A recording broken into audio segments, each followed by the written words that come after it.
Welcome to Tuesday Night Podcast. Tonight we're talking to DJ Ben Burgess. Oh, Right. I can remember them. 44. Obviously, being from Manchester, got me heavily into dance music. You know, it was like the dance capital of the era back in the day. So, 44, did you say? I'm 44. So that was kind of a little bit after the heyday? I just caught the end of the hacienda. Right. The end of the hacienda. I was there for the last 5 years before it shut down. So that's where I did start my experience of Right. house music. Yeah. Yeah. So tell us a bit about that. How did you get involved in? Oh, actually, you know what? DJing? I actually got a job there as a barman. Oh, right. When I was in college in Manchester.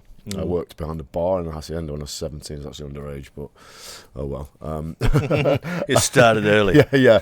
Obviously, you know, there's the likes of Graham Park, Tom Wainwright, you know, Todd Terry, all the boys were there DJing while I was working. I was actually only working there so I could get in free and listen to the music. Right. Yeah. But you're already into the music, so Yeah. when did that start? Sorry, right. Well, yeah, from an early age. Yeah. You know, I've always dabbled around playing the guitar, a bit of percussion. Right. You know, I was started obviously in school. I was into rock music, but that's my passion for rock music. And then I found dance music. Obviously, in the '90s, being from Manchester, it was everywhere. Were you much good?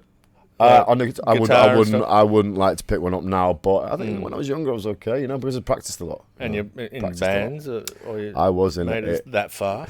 Well, no, it wasn't like that. I was more just a session guitarist and played for a hobby. Yeah, Right. Yeah. Yeah. But, I mean, The garage. I love it. Yeah, I do love it. Yeah. Well, I did a lot of that myself Right. as well when I was a young bloke. Great. Yeah, but I found, you know, I'm not cutting into you, but No. I found, you know, I wasn't really ready for the stage life. You know, Right. like a bit, you know, reticent, a bit shy getting on stage. Right. Okay. Yeah. It didn't feel like it was me. Was that your case? Well, I did like playing in front of people, but I never really got the chance to play in front of a big crowd. But I would play to my family and stuff at birthdays and parties and Sure. stuff. And All right. From young. From young, yeah. Right. Well, it was always into the Beatles and stuff like that. And then obviously Oasis came along. You know, I was lived quite close to the Oasis Right. boys, so Okay. they inspired me a lot with the guitar kind of sound.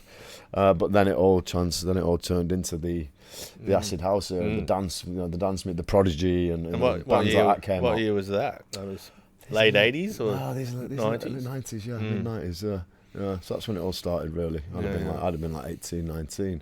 And then So- rock and roll was just sort of thrown out the Yeah, or then it something? all went rave, yeah. And then we started. The next thing, I'm raving all the time. Got to the Right. house, going to the bowlers, going to Angels, going, you know, all these clubs, and dance music took over. And then I did a bit of time in Ibiza. Right. You know, that's when I started. I wasn't really playing much there at the time, but I was going over there every season and Right. getting involved. For how long would you stay there? Oh man, I think I stayed there for 3 months, 4 months right. once, yeah. Love of life. That was a long holiday, yeah.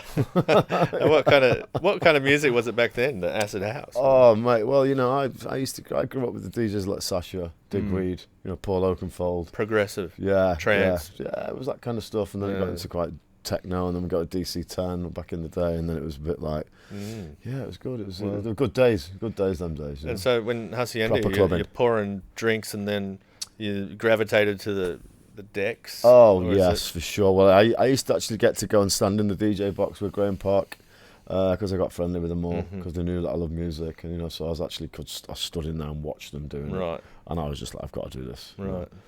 Got a set of decks, and then and never looked back. And you know? you eventually made it onto the decks at Hacienda, or I not? played a private party. I played it in the Fifth Man at a private party. Yeah, downstairs. Yeah, okay. yeah. But to get on at the house in them days, you had to be a big deal, you know. Yeah. But just to do a private party in there was Yeah. enough for me. Just to start Yeah. 10 o'clock at night or something. It was Exactly. a big Yeah, deal. yeah. But we used to do some of the bars around it. I mean, like there was a bar called North. I used to play in there, and then we opened a place called Loaf a bit later on, after a few years later, you know. So I was always DJing around that area in Manchester, yeah. But it all started at the house, but unfortunately it closed. You know, it closed down. So Was there a reason it closed down? Or was it just, it was. Let's just say everyone- it was a was bit of over. a crazy place, and it was over. Yeah. So what happened? So you start going to Ibiza, and you're in the UK. Yeah. Did you move somewhere else, or did you? Well, it's did you funny hang enough. in I met a in guy. Manchester. I met a guy that was opening a nightclub in Melbourne, in Australia. Okay. All right. This time over this side, so it was just all. I was really good friends with this guy. Yeah.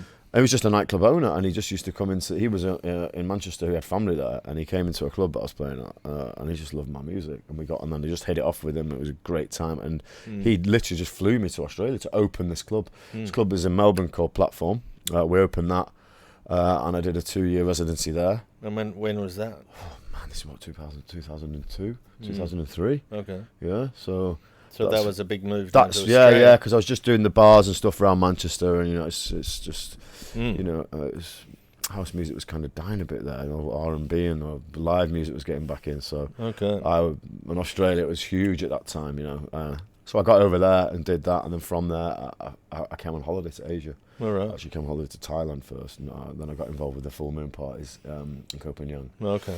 Started doing them, which was great, and then I came on holiday to Bali. And I didn't leave. I've been here ever since, and that was 13 years ago. All right. On and off for 13 years. I've been. That was like 2008 or something. Yeah, like that. Yeah. And you've been hanging around Red Ruby and hanging around here now. Yeah. I love it. Yeah. It's a great place. So what do you think about that scene? Like the Bali scene back in those days was pretty. When I got it, 2008, it was kind of. Yeah. Where was it? It was like.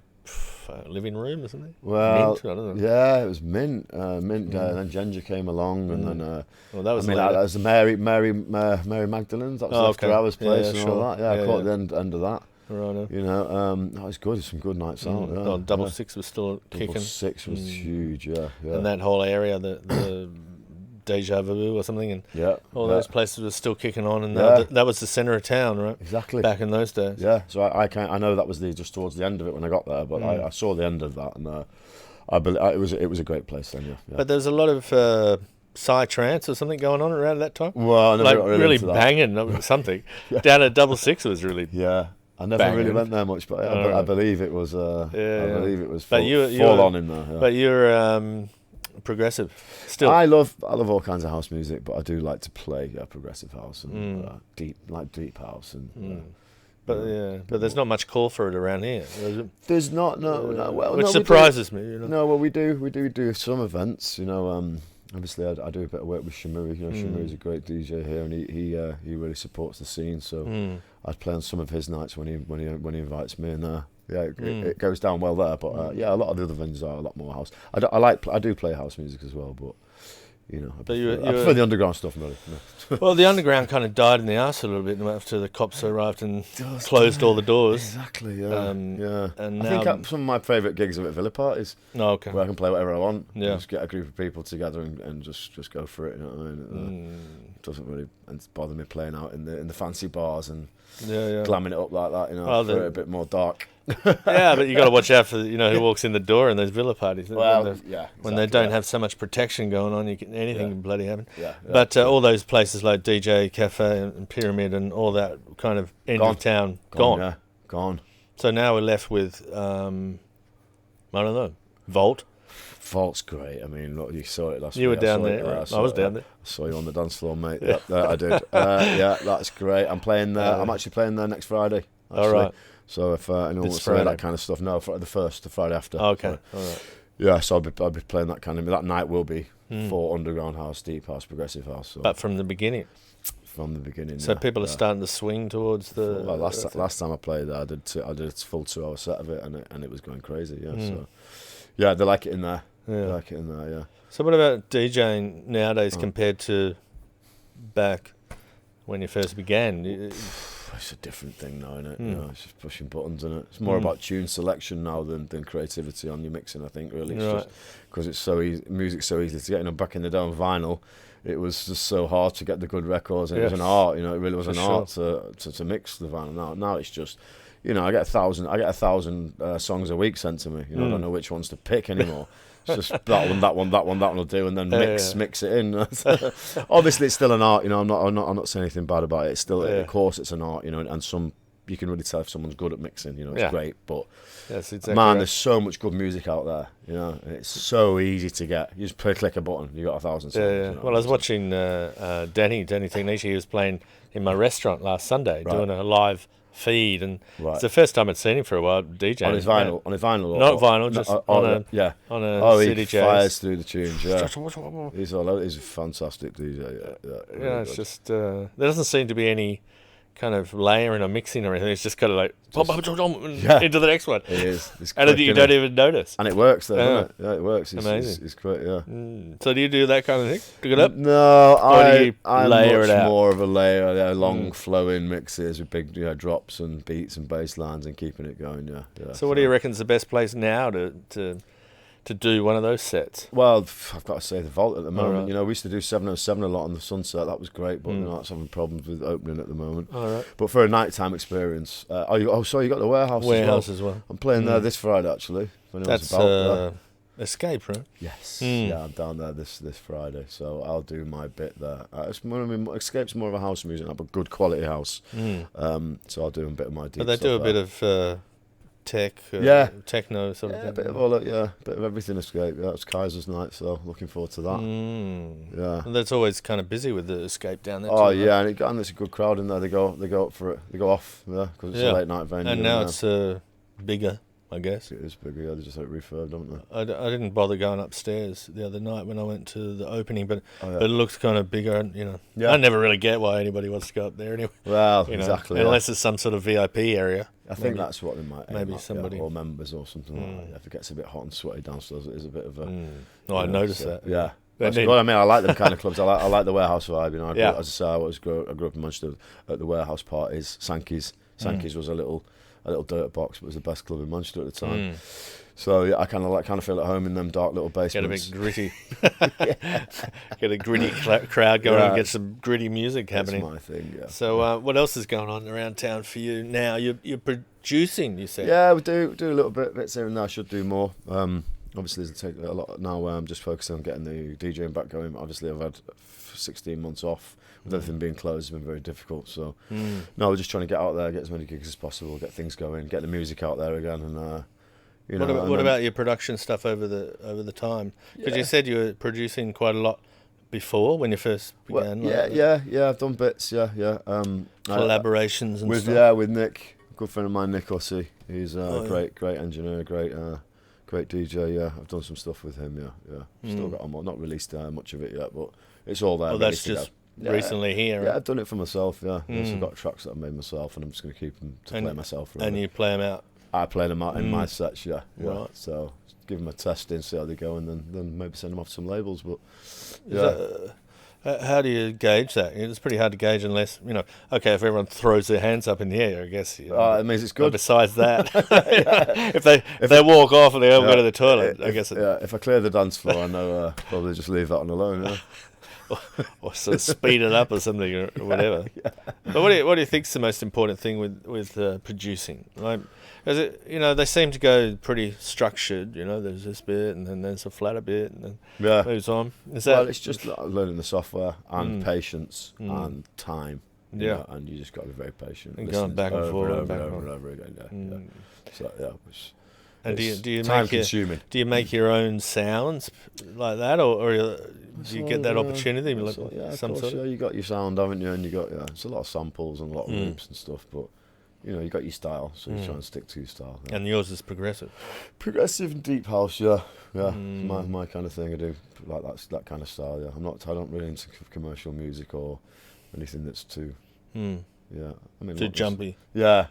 I like good. That's beat, another thing I was lines wondering about. What's the difference between, say, melodic house and deep house for you? I think melodic has got a lot of melodies on it. It's and it can be progressive can be quite uplifting. Melodic can be quite uplifting and quite. And then your progressive is very floaty and very. Yeah, I heard on one of these shows, Paul Van Dyke actually on one of his shows, and he was saying that like nowadays they call. Melodic house or melodic techno is basically what they used to call progressive. Exactly. back in Oh, the day. I've got some tracks from back in the day that sound just like the new stuff these days. Yeah, you wouldn't believe that it was, But that's melodic Yeah, house or melodic techno. house melodic techno. Yeah. People think it's a new genre. It's not. It's been around for ages. Just renamed. Renamed. Yeah. And it seemed like the EDM crowd sort of hijacked the name progressive. Exactly. Yeah. Progressive house for like a few years. Yeah.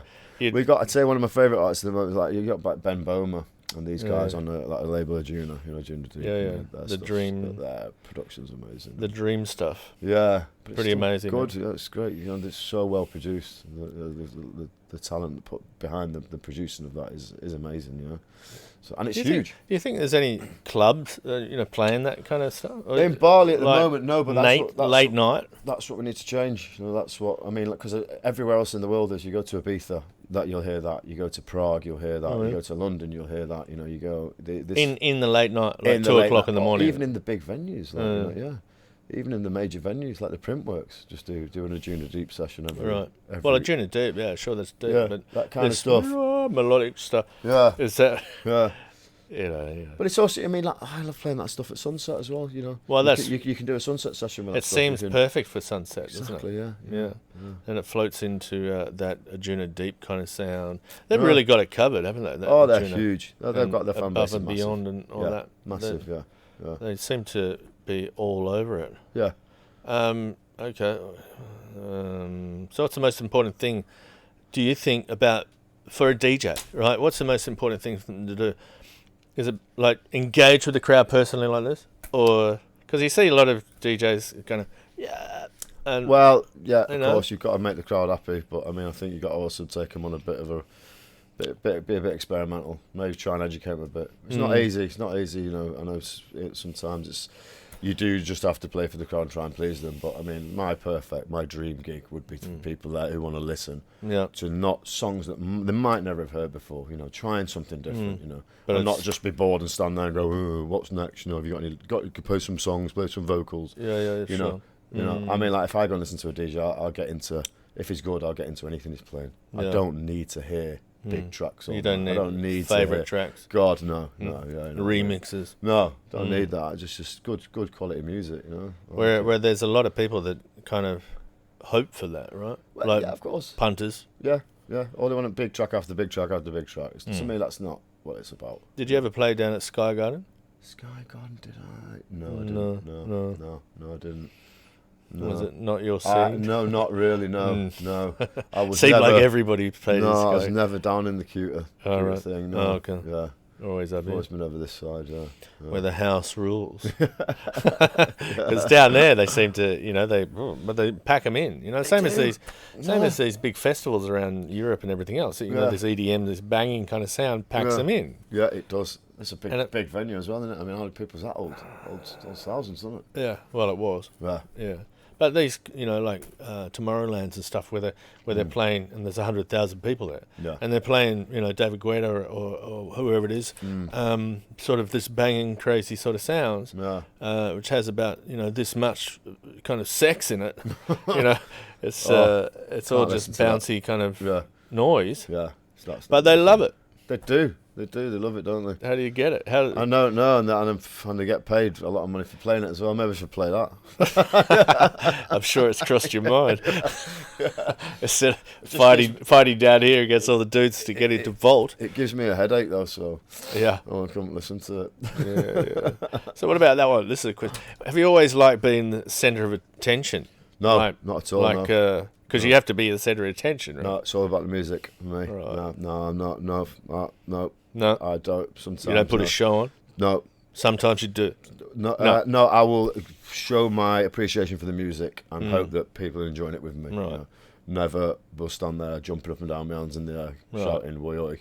Right. No, just all about the music. Yeah. Or have you ever been in a club like that where they've said, "Hey, you got to fucking dance more"? Yeah. I've walked out. I'm sure they do.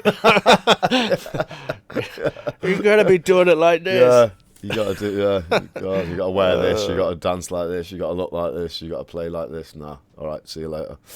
I'll go somewhere else. Do you know? Right. Okay. You're going to go play down in Vault next week. Yeah. You're going to select a bunch of records or something, or a bunch of tracks for that show. Definitely. Yeah. So you sit Definitely. down and you plan it all out, or you Plan just it grab all. all the tracks? Well, the way I do it is obviously I go through all the best promos I get, and then I search for my own tracks online that I like. I get them down to about my favourite 30, 40, and then For that moment. I'll get them together, yeah, and then I'll compile them and I'll put them in a certain order that I can play around with, yeah. So I know where I'm you're at. continually getting new music? All the time, All right. all the time, yeah. Non-stop. Mm. Yeah, that's a very important thing to keep getting new Seems to music be, yeah. and fusing it with your old tunes. You know, you don't necessarily have to play new tune after new tune after new tune. You know, You play your it, favourites from and then bring over in the some other years. stuff. Yeah, sure. Something that's going to That's the way it works for me. jump in. So what's happening for you? Okay, you've been here for 12 years or 13 years. Where do you see yourself in 5 years? Well, hopefully, Bali's going to reopen. Yeah. The tour's going to come back. We're going to get this amazing music out there again. Get the clubs full. Get the beach bars full. And yeah, keep going. Yeah, as long as it happens, I won't stop. And Bali's the place for you. I love Bali. Yeah. I mean, you know, I saw it back in the day. It was amazing. You know, some of the events and the talent. Some of the DJs here and the musicians here are fantastic. Yeah, sure. It's world class. You know, so And it is definitely a centre of electronic music. for Asia, definitely, yeah, no doubt. I mean, I've got friends all over the world, DJs all over the world that are always contacting me saying, "God, we'd love to be there. We'd love to get there," because they've had problems even in Ibiza. You know, it's like they're struggling for gigs. But I think a lot of people will be heading this way. Even this summer. Summer. Yeah. I mean, it's all trying to work itself out now. But I mean, I think a lot of people will head here. Yeah, it's definitely next year, end of next year. Well, you get the feeling that everyone's going to be heading here. Sure. So Yeah. Well, it's not. Yeah. I think that's why they're bringing in that Gunju Gana, whatever the odd and even day car access into Kuta and Sanua, Right. to try to keep the traffic down, Down. I mean, it's getting busier now already. because they're isn't it? already on the way. Yeah. You know, It the is. domestic Getting busy now already. people. I mean, the vault was packed on Friday, wasn't it? It's packed. Oh, there's always, you know, Yeah. every time you go to a club, it's packed Packed. Yeah. now. Well, obviously, traffic jams again, and yeah. I was quite surprised how many Good. people were in Vault the other night. you know, yeah. Just trying to get into the joint was And impossible. That's it. So that's a good start. So you know, And it's they've only just also opened. So. Shishi, you know, I was Yeah. there a couple of weeks ago, whenever it was. I'm not sure I'm supposed to say that, but anyway, Yeah. I was there, and all floors were packed, Yeah, totally packed. I think I might have even seen you there at Probably. the door, probably. yeah. but packed, you know. Yeah. Jesus Christ, and So, they're supposed to be closed. You know, and, yeah. what the hell's all that So about? imagine when it officially opens again. If it's already kicking now, it's going to be. Oh, just like before, it was doing pretty well. But we need exactly. that. We all need a bit of work and a bit of money to get it happening. Yeah. So, what do you think about your set? Tell us a little about this set you're going to do for us. This set, as I say, it's going to be progressive. Yep. Yeah. But is Little that bit- progressive house or little progressive trance, progressive No, anything? progressive house, and and a bit of deep house, and a little bit of breaks to start, and just 'Cause nice, you were just saying- good quality electronic music. You know, Because you were saying the other day good that stuff. you're into deep house, right? I know you can't. I just can't categorize it. I can't. There's so many genres, and people just don't understand. I don't. There's too many genres, so I'm just gonna say it's just good house music. Because the genres and everything, it's all over the place. Yeah, you know, it's like, sure. you got electronica, you got melodic, you got deep, you got all, but it all just fuses into one for me. Yeah, sure. You know, when you go through all the different categories of house music, you listen to it all. It's you can. Yeah. can work But it you'd out. say it's all house music? Do you think it's all? Of course, it all Kind comes of. from the solid 4x4. Because there seems to be a lot of like different kind of combinations of Was beats on the some of beats these are a lot of tracks. skipping out. There's a lot of break beats get involved. And there's a lot, yeah. It's a lot of good programming. and they're a goes bit into more the challenging beats. to mix Let's in, make I some more guess. fun. And what about in the future, like the next couple of weeks? Where do you think you'll be working? You're at Vault. This Week. Friday, I'm at Warehouse. you're at Warehouse yeah, Friday. for Kaiser's birthday. That's The sure to be following big. Friday, I'm doing the Vault. Okay. And I'm also getting involved with the Cafe Del Mar as well now. So I was trying to get that going again. Oh, they're just open. They're opening, yeah. So I'll be getting on there doing the sunset sessions there with a few other people. And you've been a regular there Yeah, before. yeah. So I'll be back on there. Get that going. It's a great venue. And you know. they're That good. really is for tourists. They're for the tourists, but no, it's great. We've had a few good little sessions there. So Oh, it's already open. it's open, yeah. Oh, yeah, right. It is, yeah. We're just getting things going there. Yeah. And it's more of a domestic kind of Java crowd. At the right? moment, yeah. But we're gonna keep pushing that. And that's a good crowd to have. yeah, it's great. Yeah, You know, for the I love moment. it, that beautiful venue. But as I say, it opened just as before the pandemic hit, didn't it? So Yeah. it'll work though. I mean, it's such a beautiful venue, such a great brand, you know. So it'll work. Got some great DJs there. So Absolutely. Let's hope it all works and get many people in here to fill them up. sure. It's, anyway, we're sure it talking to Yeah. Ben Burgess on Tuesday night podcast and Chat and Play, because he's going to be playing a set now of his favourite progressive tracks from the moment. All right. All right.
Bye.